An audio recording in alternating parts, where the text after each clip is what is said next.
आशाएं को चरण की सुन बेनती प्रभु मोर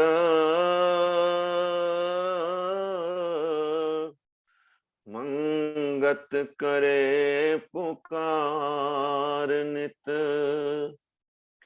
नहीं तुझ बिन सूझे ठौर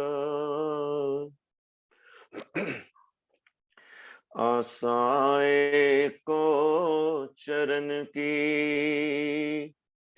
सुन बेनती प्रभु मोर मंगत करे पुकार नित नहीं तुझ बिन सूझे ठौर। नारायण रूप संगत के चरणों में दास का ओम ब्रह्म सत्यम। आज जिस विषय पर हम विचार करने जा रहे हैं, विषय है ईश्वर विश्वास। सामान्य रूप से हम संसारी लोग ऐसे व्यक्ति के संबंध में यह धारणा रखते हैं कि वो ईश्वर विश्वासी है जिस व्यक्ति की ये एक्सेप्टेंस होती है, जो ये स्वीकार करता है कि हाँ, मैं ईश्वर के अस्तित्व को मानता हूं। अर्थात अगर कोई व्यक्ति यह कहता है कि हाँ, ईश्वर नाम की कोई वस्तु या ईश्वर होता है, तो हम उस व्यक्ति के बारे में यह धारणा बना लेते हैं कि यह व्यक्ति ईश्वर विश्वासी है, ईश्वर पर विश्वास करता है। लेकिन संत, ऋषि, सत्पुरुष ईश्वर विश्वासी किसको मानते हैं, विचार इस बात पर करना है।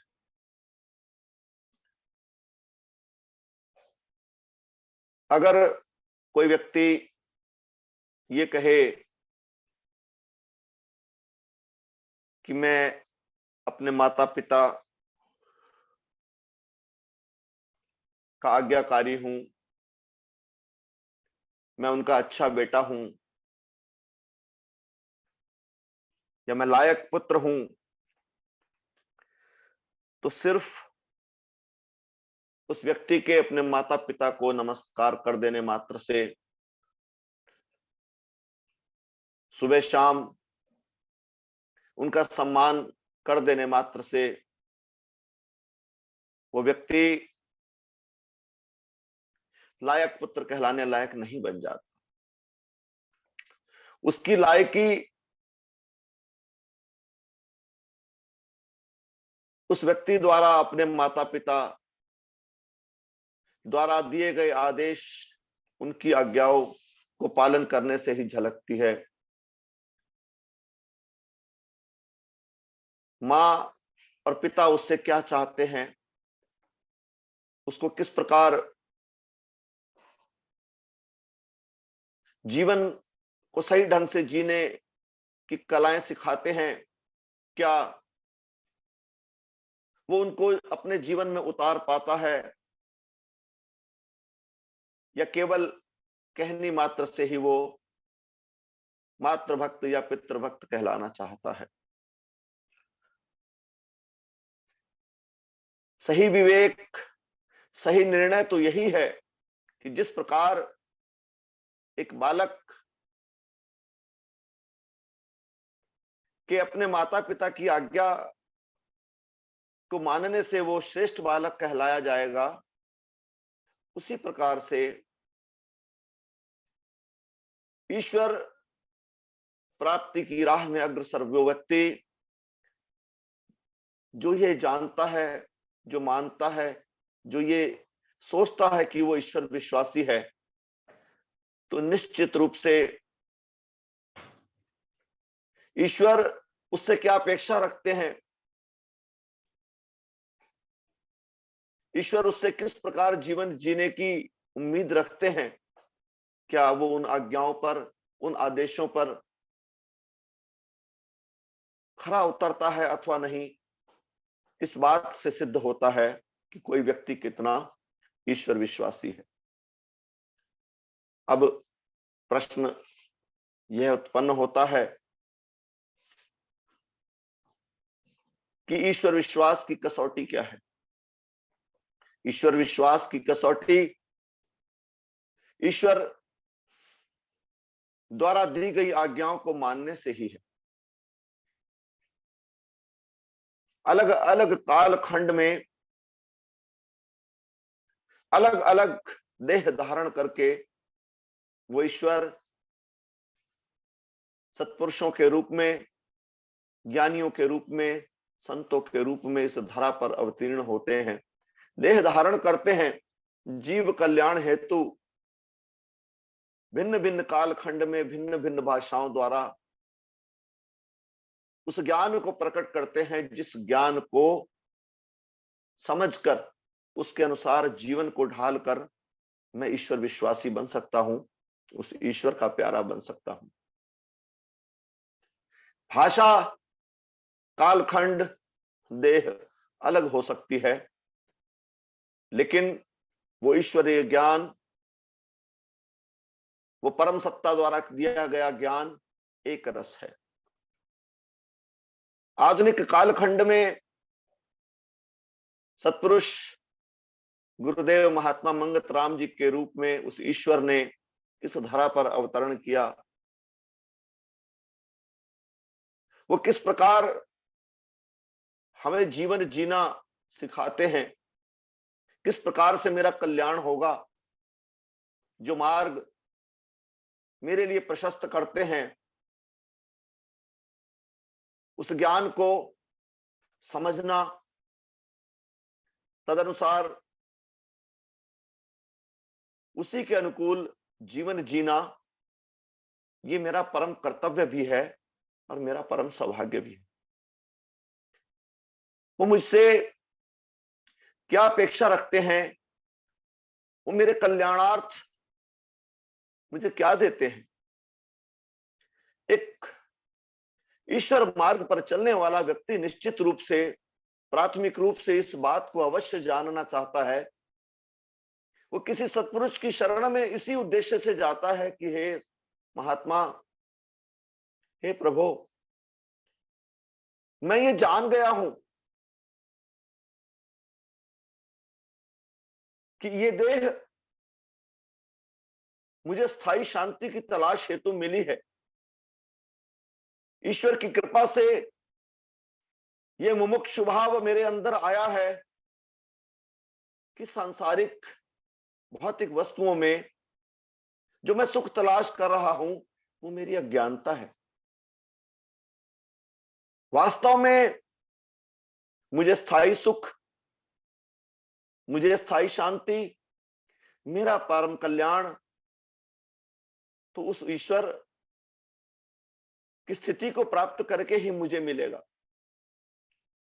तो हे प्रभु, मेरा मार्गदर्शन करें कि मैं सांसारिक जीवन किस प्रकार का जीऊं, मैं किस प्रकार उस परम सत्ता को प्राप्त कर सकता हूं, उस परम सत्ता में विलीन हो सकता हूं। तो सत्पुरुष उस मुमुक्षु जीव को किस प्रकार से जीवन जिया जाएगा, वो ज्ञान प्रकट करते हैं। वो क्या कहते हैं कि सांसारिक जीवन तेरा किस प्रकार का हो। प्राथमिक रूप से उससे अपेक्षा की जाती है कि तुम सर्वप्रथम अपने जीवन में सादगी लाओ। तुम्हारी वाणी में तुम्हारे भोजन में, तुम्हारे पहनावे में सादगी का भाव होना चाहिए। प्रेमियों, सादगी भी कई बार दिखावा बन जाती है। एक बार गुरुदेव से प्रश्न किया गया स्वर्ग और नरक के मुतालिक विचारों को फरमावे, इसको किस प्रकार से समझा जावे। गुरुदेव क्या कहते हैं कि जिस व्यक्ति के मन में इच्छाएं, कामनाएं, वासनाएं उमड़ रही हैं, अधिकतम इच्छाओं को लेकर जी रहा है, वासना की अधिकता को धारण किए हुए है, तो निश्चित जानो कि वह व्यक्ति नरक में है। ऐसा व्यक्ति जिसकी कामनाएं, जिसकी इच्छाएं मर्यादा में हैं, सीमित हैं, जीवन यापन हेतु हैं, गुजरान मात्र तक ताल्लुक रखती हैं जिसकी कामनाएं, इस बात का अर्थ है कि वह व्यक्ति स्वर्ग में है। और वो व्यक्ति जिसने समस्त कामनाओं पर विजय पाई है, जो निर्वास हुआ है, जो इच्छा रहित हुआ है, तो निश्चित रूप से वो वैकुंठवासी है। तो सादगी का जो यथार्थ अर्थ है, यथार्थ मायना है कि जिस व्यक्ति की जितनी वासनाएं, कामनाएं, इच्छाएं न्यूनतम हैं, कम हैं, वो व्यक्ति उतना अधिक सादा है। वो व्यक्ति जो कामनाओं का, इच्छाओं का बोझ लादे हुए फिर रहा है, वो कितना भी सादा होने का ढोंग कर ले, सादगी उसके जीवन में नहीं है। तो गुरुदेव वो ईश्वर रूप संत सर्वप्रथम किस प्रकार का जीवन जीने का आदेश देते हैं कि तू अपने जीवन में सादगी को धारण कर। आज जी भाव झलके, तेरे अहंकार दूर हो, तेरी वाणी में मधुरता हो, तेरा पहनावा ऋतु अनुकूल हो,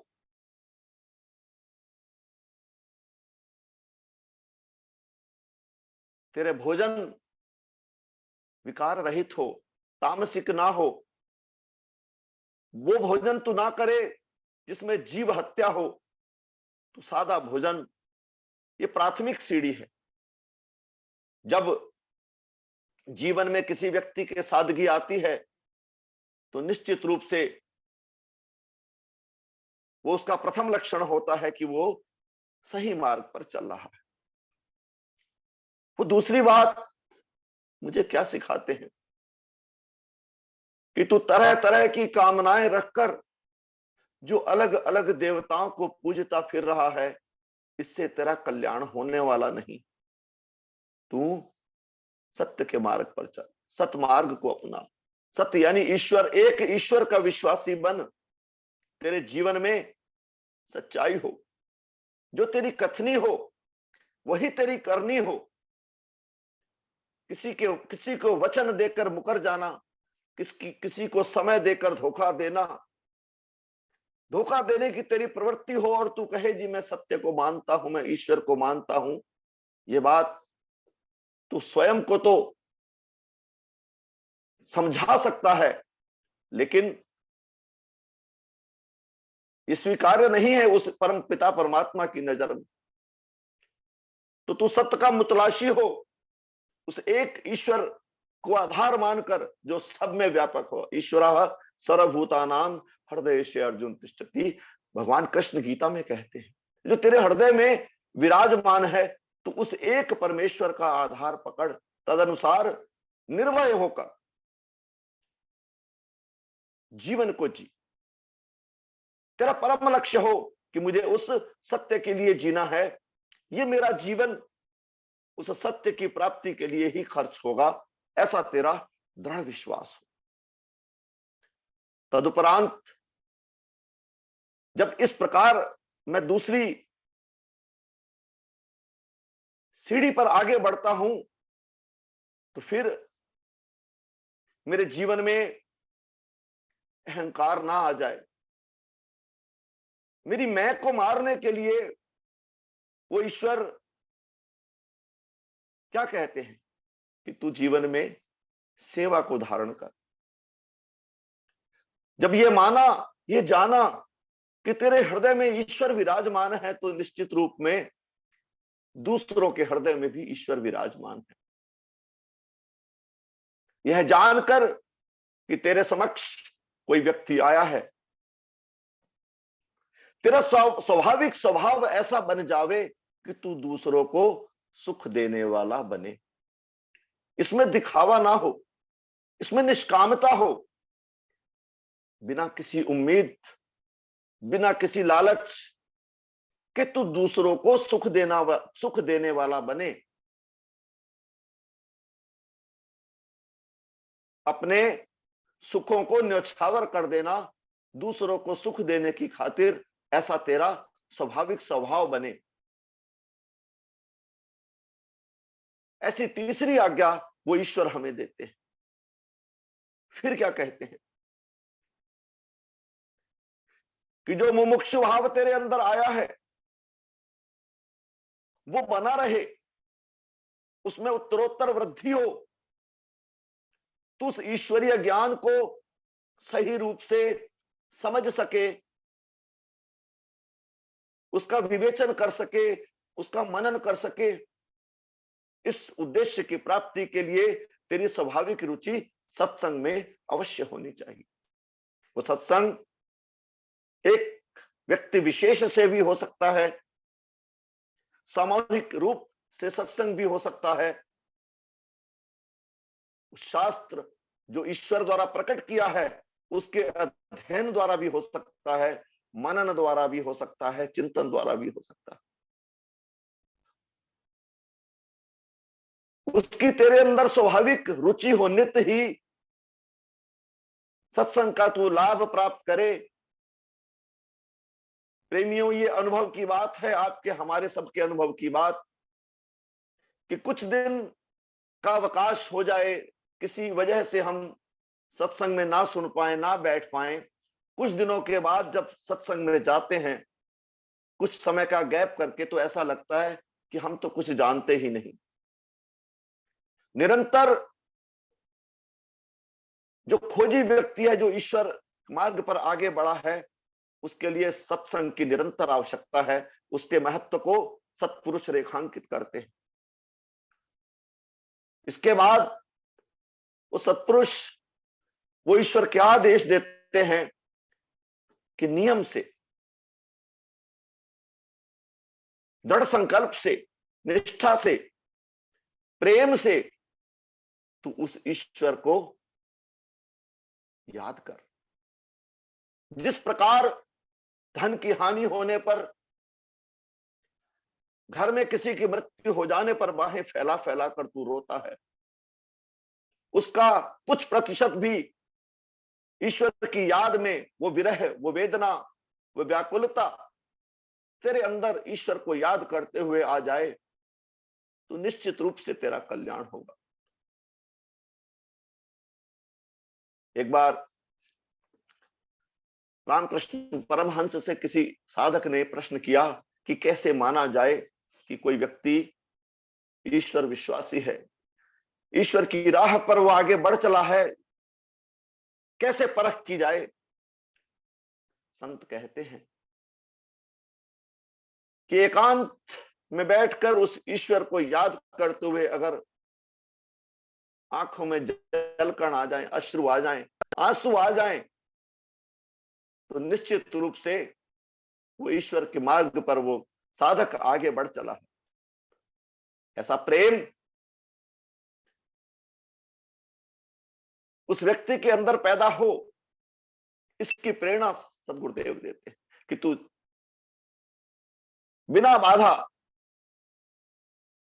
अनवरत बात तो आती है श्वास श्वास में सिमरिए, लेकिन प्रारंभ वो कहते हैं ऐसा कौन सा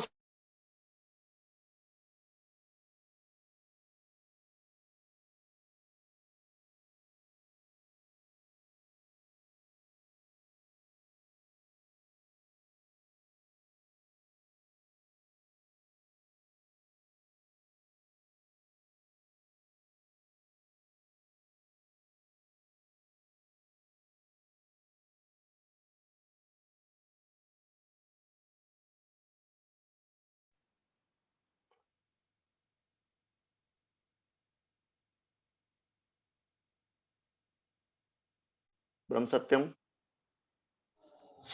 सर्वदार जी।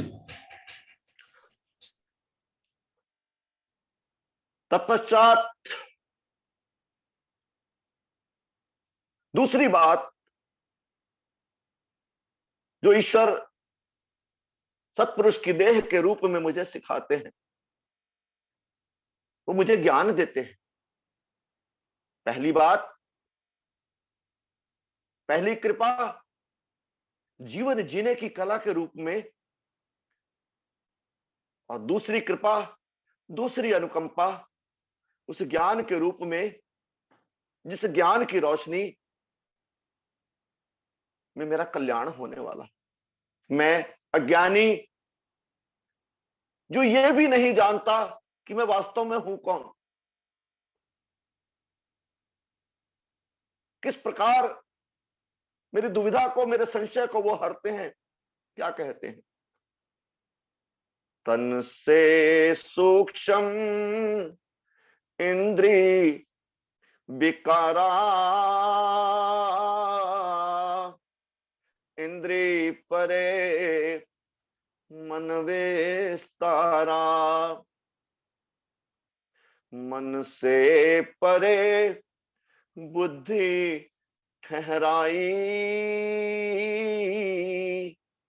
बुद्धि परे रतन सुखदाई। मैं जो इस देह को अपना अस्तित्व मानते हुए, अपना परिचय मानते हुए जीवन यापन कर रहा हूं, उसको किस प्रकार से उसका विश्लेषण करते हैं कि इस देह से परे, इस देह से श्रेष्ठ, इस देह से ऊपर तो तेरी ज्ञानेंद्रियां हैं, और इन ज्ञानेंद्रियों से भी सूक्ष्म, इनसे परे, इनसे सूक्ष्म तेरा मन है। और इस मन से ऊपर जो सत्ता है, जिसे बुद्धि के रूप में रेखांकित किया गया है, जो मन का दृष्टा है, ये मुझे उस समय पता चलता है जब मैं ईश्वर का सुमिरन करने बैठता हूं, जब मैं देखता हूं कि मन तो मेरा साथ नहीं दे रहा है। मैं नहीं चाहता कि मन मेरा संकल्पों में आए, लेकिन मन मानता नहीं। उस समय मुझे पता चलता है कि मन मुझसे अलग है, मैं मन से ऊपर हूं, मैं मन को देख सकता हूं, वही तो मैं हूं जो मन को देख पा रहा है। और फिर वो सत्पुरुष क्या ज्ञान देते हैं कि इसी देह में, जिसको तू जान कहता है, जिस जान के निकल जाने पर यह देह निर्जीव हो जाती है, उस जान के रूप में इसी हृदय में वो परम सत्ता विराजमान है। अब तुझे मन के मते न चलकर उस परम सत्ता की ओर आगे बढ़ना है, तुझे उच्चता को प्राप्त करना है। अपने से निम्न जो तेरा दास है, तो जो तेरा नौकर है, उस मन के कहे अनुसार तुझे नहीं चलना है।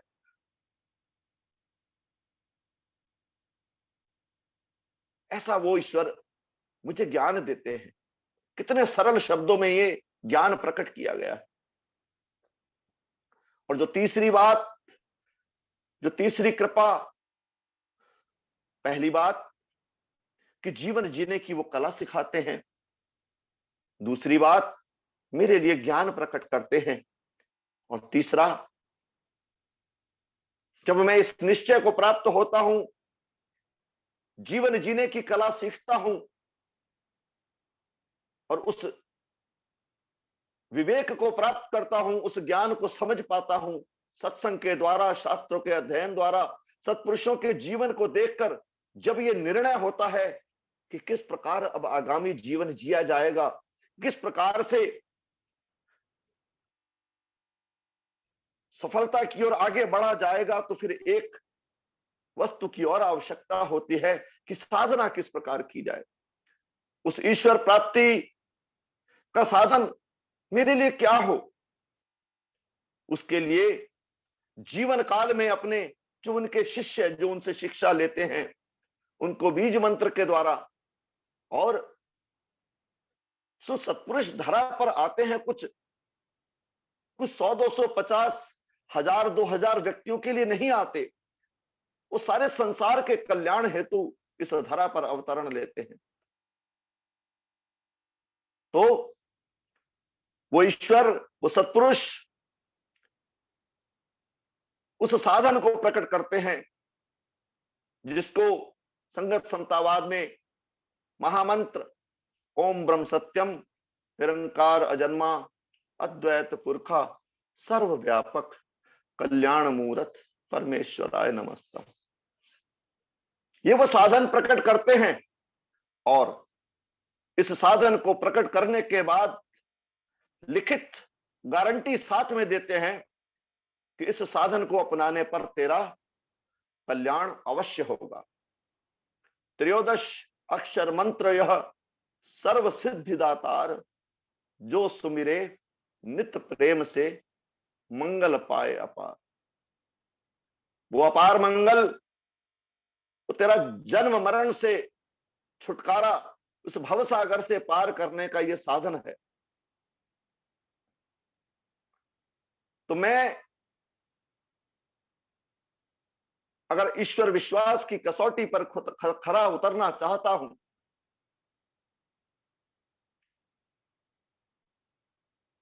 इस मानुष देह को धारण करके इसके जिस उद्देश्य हेतु मुझे ये देह मिली, इस को अगर मैं सार्थक करना चाहता हूं तो प्राथमिक रूप से उन 5 नियमों को मुझे जीवन में धारण करना होगा। ईश्वरीय ज्ञान की समझ रखनी होगी, उसके गहन अध्ययन और मनन की मुझे आदत डालनी होगी।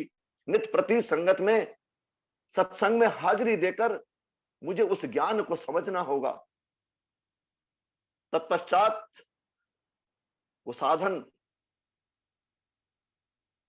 महामंत्र को ईश्वर का स्थूल रूप जानकर सुमिरन करते हुए मैं किसी चमत्कार की उम्मीद ना करूं। महामंत्र, गुरु और ईश्वर एक ही बात। महामंत्र को ईश्वर जानकर मैं उसका संग करूं, बड़े प्रेम भाव से मैं उस ईश्वर का सिमरन करूं, तब तो मैं ईश्वर विश्वासी हूं, उस पिता का सच्चा बालक हूं, मैं आज्ञाकारी पुत्र हूं। उस पिता का आज्ञाकारी पुत्र, उस ईश्वर पर विश्वास रखने वाला मैं बनूं, ऐसी सद्बुद्धि हम सबको मिले, हमारे जीवन का कल्याण हो, हमारे निश्चय में दृढ़ता हो, ऐसी ही शुभकामना सबके लिए करता हुआ वाणी को विराम देता हूं। की हुई त्रुटियों के लिए क्षमा याचना सहित ओम ब्रह्म सत्यम सर्वाधार।